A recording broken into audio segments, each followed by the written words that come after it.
thing, yeah, and the last thing that we really want to talk about today is pornography. And the reason why we're going to talk about pornography is because people don't want to talk about it. And that's one thing that we're committed to, is talking about, obviously when we coach adults in intimate relationships, and we have some courses on intimacy and sex and other things like that. But we're talking about teenagers here, and the impact of pornography. And this is especially, I want you to listen to this if you have a son. The one thing that men aren't getting today is a view of what a healthy relationship with a female looks like. They see video game relationships, which are typically very violent. They see pornography, which is very violent. They see, testosterone driven men with lots of women around them, like as like some kind of reward or some kind of treasure. They do not see healthy male female relationships that are monogamous, that are kind, that are gentle, that are vulnerable, that are sharing, that are honest, good communication. They don't get that. And the thing that pornography does that I don't think, it's like, I'm not sure when we as a society became so accepting of pornography. But when I was growing up, it was not, you know what I mean? There was like, this is pornography, and if you watched it, you were going to be in big trouble or whatever, obviously. But the other thing was is that it never became associated with that. That was not your sex education, right? Like watching pornography for an hour a day. First of all, it does three kind of main things. One, it gets kids that dopamine response going again, right? Because they watch it on their phones, and all they see is the action, right? And so it's like they get that hyped up in their brain. The second thing it does is it sends the wrong message of what a female wants in a relationship. I don't think any female that I've ever met wants to, like, meet some guy and have him like grab her by the hair, throw her down, and then forcibly have sex with her like a mountain lion. I don't really think that that's what most women want in a relationship. And I definitely know that that's not what a 15-year-old girl wants, right? And these are the kind of things that are happening. The flip side of this is that I work with a lot of teenage girls, and a lot of these teenage girls are now scarred for life because some 15-year-old boy told them that the only way they'll have sex with them is if they'll do anal. Like, no 15-year-old girl needs to have anal sex. And once they do, they feel so ashamed of themselves. They might be physically hurt because these guys don't know what they're doing, and it's not even appropriate. But then the other thing is that then they take pictures, and then they show all their mates at school, look what I did to so-and-so. And that girl is publicly shamed for the rest of her life. And you don't recover from that. You don't. And then we see a string of young girls, teenage girls, getting involved in worse relationships, getting into prostitution, being in, toxic relationships with men that beat them for the 10 years of their life, and they have 2 or 3 kids. And this is where this whole thing leads, right? And so it's so important that as men, that we take young men under our wing and like really let them know that, like, hey, what you're watching isn't what women want, and it's not responsible. And it really, it creates a negative thing. The other thing it does is it creates a negative self-image for men, right? Because like if you're an average person and you watch pornography and you look at the size of the male member of the person in the movie, right? You're like, what's wrong with me, right? Like, where did that thing, right? And so then what do? Then you're going to want to increase that. And how do you do that? You take drugs, or you take alcohol, right? Or you buy all these supplements that are supposed to help you do this. And so then you're not even you, right? Then all of a sudden you're trying to be something that you're not, and you're doing all the alcohol and drugs to get the courage. And then you're having this, pornography type violent sex with somebody who's like still trying to understand what their body does, how it works, and this and that. And it's destroying an entire generation of teenage kids. And nobody seems to do anything. Like, oh, it's just porn, right? But this isn't the old, once again, this isn't the old school porn that parents grew up on, where some guy knocks on the door in a pizza outfit, and then all of a sudden they're like, oh, well, you're kind of cute. And, and then they spend an hour making out, and then, you know what I mean? And finally, like, an hour and a half later, they finally start having sex or whatever. I mean, this is like 3-minute, 5 guys on 1 girl, or this is like, whatever that looks like, right? And it's very violent, and it's not anything that has to do with reality. And kids think that pornography is real, and it's not. Like, they don't understand how, like, I understand, or you understand. I worked in the porn industry for quite a while in Hollywood because I knew people that were in it, and it's a movie, right? Like, none of those people are having sex for an hour long, right? They're having sex for like 10 minutes, 6 times in a day, and filming it and then putting it all together and making a movie. You know what I mean? And these kids are thinking like, oh, this is what I have to do in order to be a lover. I have to, like, they all have sex for like an hour long. I have to do this, right? And it's like, dude, first of all, you're 16. You don't need to be having sex, right? You need to, like, learn how to be in a relationship with people. And second thing, once you pass that test, then if you're in a monogamous relationship and you treat somebody with respect, then maybe when you're at a certain age and you're a committed relationship or whatever that looks like, then you introduce sex, right? But like, and we're not having that talk either, right? We're like, oh, they just did, they see porn with their friends. It's fine. Like, it's not fine, right? You don't let 5 teenage boys watch porn for 30 minutes before they go into a party on Friday night, drink, 4 or 5 drinks, and then get some unsuspecting girl who's had too many drinks and can't stop them to film her, getting sexually assaulted in the next room. Everybody thinks it's like funny, right? And this happens like over and over, all over the place, and people aren't doing anything about it. I think the other thing to that is like TV shows or TV, like the movies these days are so sexual. Like every scene, and it's like, what? Like, I don't remember watching that much sexual activity. But how do you keep people interested when they've been watching video games or watching porn? Like, you have to do something, and it just becomes the norm, so it's like total reprogramming of the whole world and how we see things and how we view stuff, everything. It's like, it's a big mission. It's a big project. But I guess, the thing is, it's not too far ahead. It's like, okay, what can we do in this now moment? And that's the most important thing. Like, how can we just as a family do better?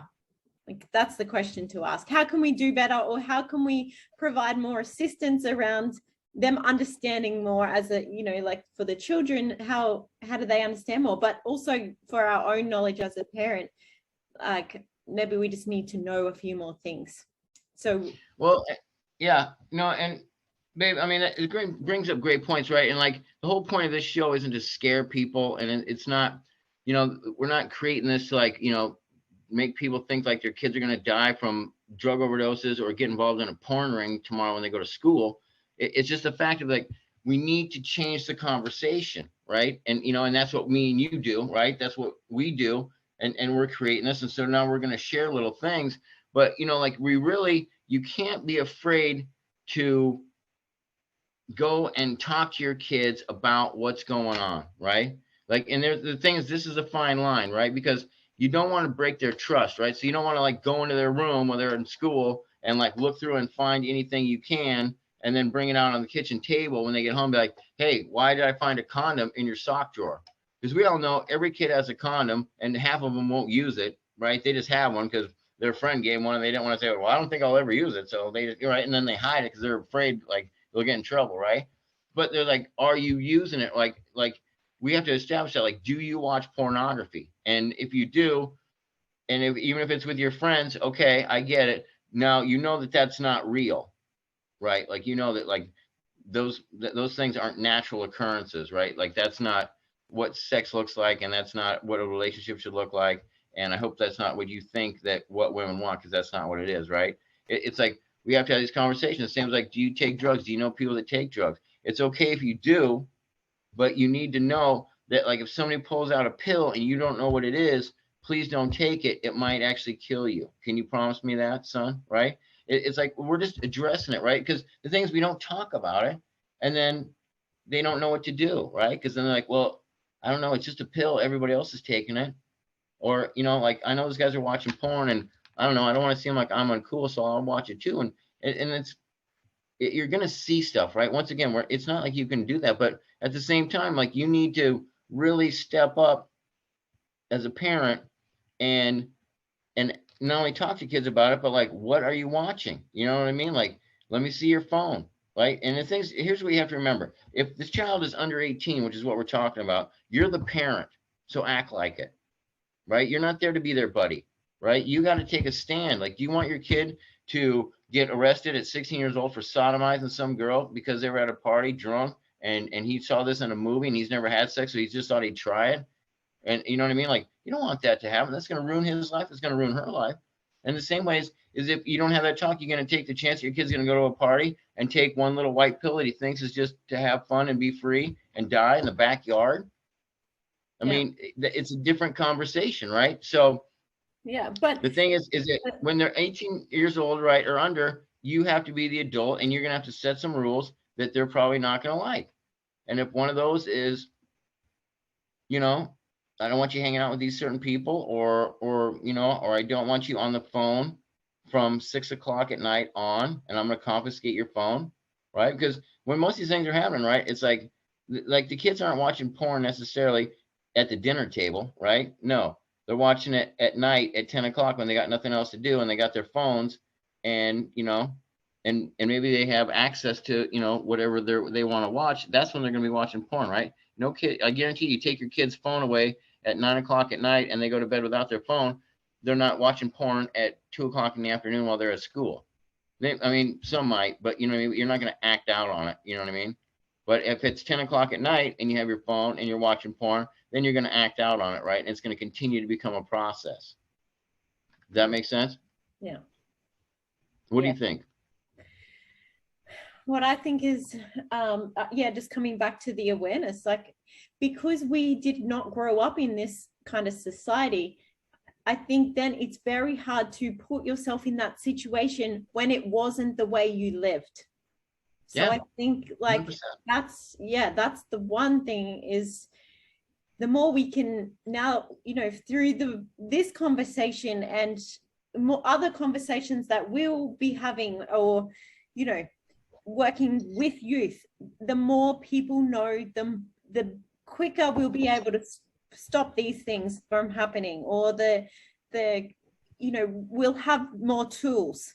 But at this very moment, I think that's the reason, is that parents actually don't understand the level of where it's at, because we don't go and watch what they watch, because we weren't programmed that way when we were younger, because we didn't have that access. But now they have so much access. It's like, who knows what they're actually watching? Like, to be honest, I wouldn't know. I would not have a clue. Yeah. But that's a retraining of my brain, is like, okay, well, there is a lot of there's so much available. So yeah, just really understanding that concept of, we just have to put more effort into knowing. Yeah.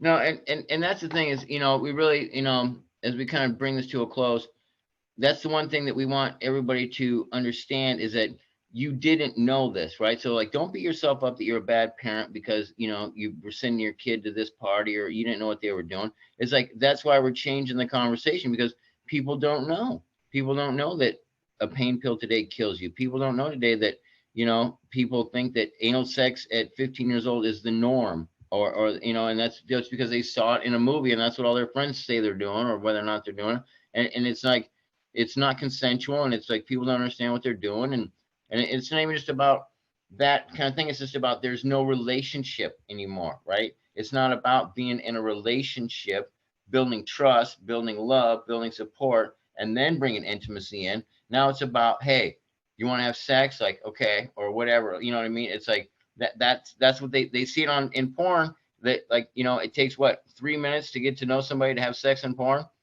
Hey, nice to meet you. How are you? Oh, hey, listen, why don't we start making out? And all of a sudden, we're having sex. Like, and that's what they think the process is, right? Because they don't know what a healthy relationship looks like, where, you establish that, and they think that's just what it is. Like, now there is no relationship. Now it's just, hey, let's hook up.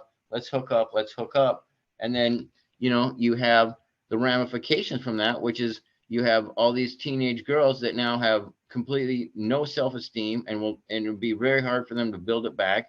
And they'll continue a pattern of dating, men that treat them like crap. And you have guys that continue to treat women like this, and then don't ever actually get in touch with their feelings or trusting somebody else. And then, end up, not being able to be in a relationship, right? Yeah. But then again, it's what they see at home as well, right? And that's why we're so big on connection, because, you know, again, if it's that whole phone thing, like on the phone all the time, and the kids are actually seeing their parents not communicating, and, you know, they sit in different rooms because one wants to watch one TV show and one's on the iPad watching whatever they want to watch. There's no connection. So it's like a double-edged sword, you know, like they're seeing all this stuff, but then it's actually programmed in the actual family relationship or the family dynamic that they're seeing no connection. So that again, it's like this norm. Everything's the norm. You know, I was in my research today, I found something I thought was fascinating. I'm saving this and I'm going to leave this up because we're going to talk about this next time.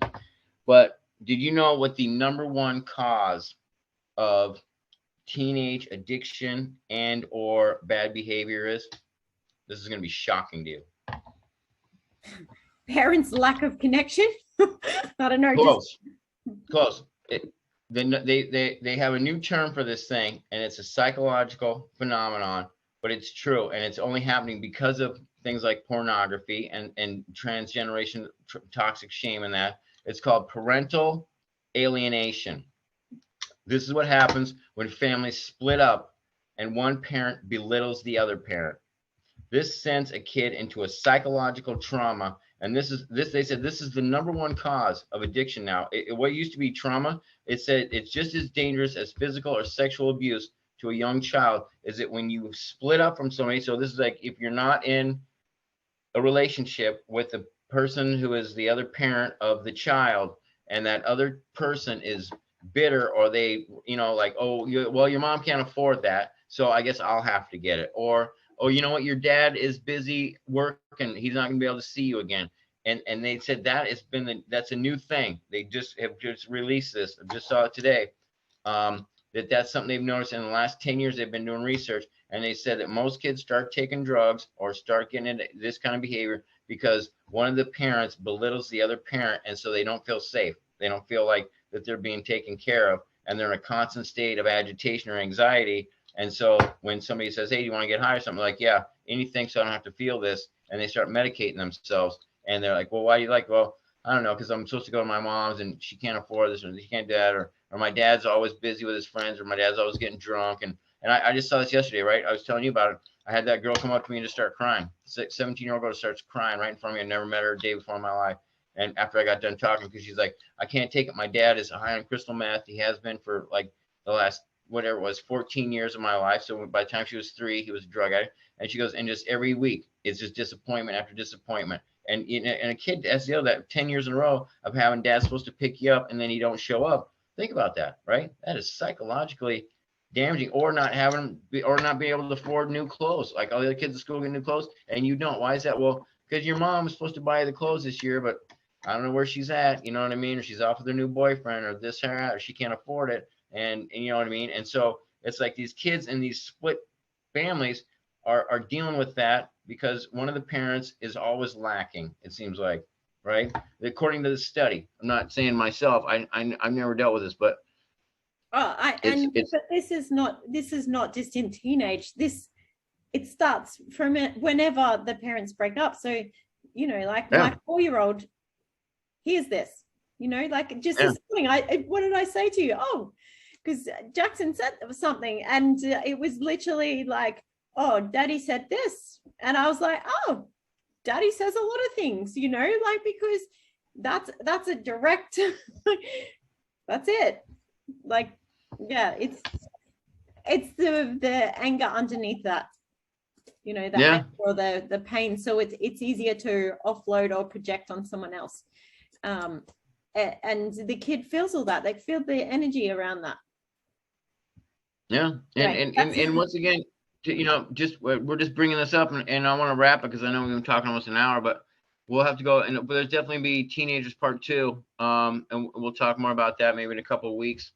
But you know, it's just the important part to know about that is that if you are a parent in a split custody type relationship, right? It's important that you let that child know every time you see them, whether or not they're 3, 4, 13, 14, that you are their parent and you love them and that they have everything they need and you can talk about anything until and even if the kid's like, I know, don't worry, mom, I know, you've told me. I don't keep saying it, right? Because eventually it could go either way. You know what I mean? And you don't want to like not say it one week and then have the other person say something negative about you and have that kid go to a party and make a bad decision, right? And I'm not saying you can blame it on that, but I'm just saying you want to talk about reprogramming a child's brain. Every week you tell them, hey, I'm going to miss you while you're at your dad's. I'm going to miss you while you're at your mom's. Hey, I can't wait to see you next week. Don't worry, I'll be here. I love you. Like whatever that looks like. And if you're in a relationship with somebody who is a drug addict, or if you're in a relationship with somebody that is not responsible, like you can't be responsible for that person, right? And you can't double down on that child and buy them more gifts because the other person isn't buying any, because then they attach gifts as love, right? We've talked about this before. And it's a hard line because you want to show the child the right amount of attention, but you can't be responsible for the parent that maybe isn't doing their share by buying twice as many gifts on your end, because it sends the wrong message, right? It sends a message of like, hey, that person is no good and I'm twice as good, so here's what's going to happen, right? And then the kid just gets used to gifts as love, and if you don't give them a gift, then they feel like they're not loved because it's out of balance, right?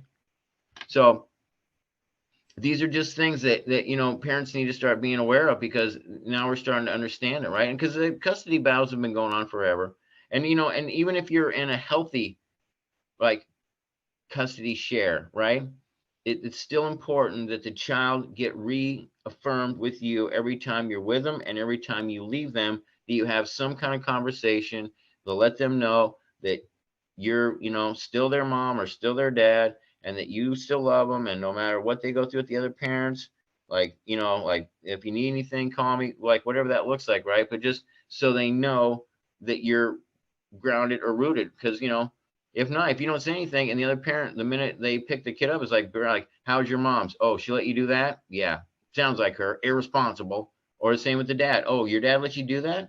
Why did he let you do that? Right? Like, these are things we need to know, right? Because if you're teaching them good things, on your 4 days, and then they go home and you're like, oh yeah, dad and his friends were watching porn all weekend. Like, what? Wait, what is that? You know what I mean? Like you need to know if the other parent is acting irresponsible. If they're getting drunk with all their friends and the kid's only there for the weekend, and the kid's locked up in his room playing, rated R video games and watching porn himself because he doesn't have a role model or anybody to watch out for him, you need to know that, because that needs to be addressed. Do you understand what I'm saying here, people? Like, right? This is why it's so important, because you can't just like drop them off and then hope that another parent is doing as good a job as you want to do, because a lot of times they aren't.